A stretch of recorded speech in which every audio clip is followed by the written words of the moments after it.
আগামী 20 ফেব্রুয়ারি চ্যাম্পিয়ন ট্রফিতে নিজেদের প্রথম ম্যাচে শক্তিশালী ভারতের বিপক্ষে মাঠে নামবে বাংলাদেশ দল। আর এই দুই দলের মধ্যে কোন দল জয়লাভ করবে এবার তারই ভবিষ্যৎবাণী করল জ্যোতিষী টিয়া। দর্শক, দীর্ঘ 7 বছর পর মাঠে গড়াচ্ছে চ্যাম্পিয়ন ট্রফির এবারের আসর। এরই মধ্যে টুর্নামেন্টে অংশগ্রহণ করা 8টি দলই নিজেদের শক্তিশালী স্কোয়াড ঘোষণা করেছে। বাংলাদেশও তার ব্যতিক্রম নয়। অভিজ্ঞ এবং তারুণ্যের মিশ্রণ নিয়ে শক্তিশালী স্কোয়াড গঠন করে টুর্নামেন্টে জয়ী হওয়ার স্বপ্ন দেখছে।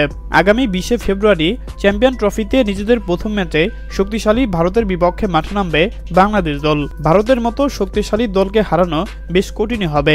তবে তাসকিন, মুস্তাফিজ, তানজিম সাকিবরা বল হাতে যেরকম ফর্মে রয়েছে, এতে করে বলাই যায় টাইগার ব্যাটাররা যদি দায়িত্ব নিয়ে খেলতে পারে তাহলে ভারতের বিপক্ষে হাড্ডাহাড্ডি লড়াই হবে। আর তাই তো এই দুই দলের মধ্যে কোন দল জয়লাভ করবে তা নিয়ে ক্রিকেট ভক্তদের মধ্যে উত্তেজনার শেষ নেই। আর এবার কোন দল জয়লাভ করবে তারই ভবিষ্যৎবাণী করল জ্যোতিষী টিয়া।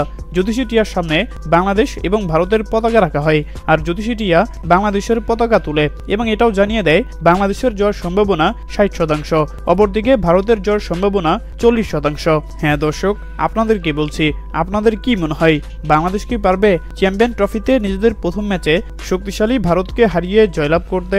জানিয়ে দিন আপনাদের গুরুত্বপূর্ণ মতামত আমাদের কমেন্ট বক্সে। ধন্যবাদ।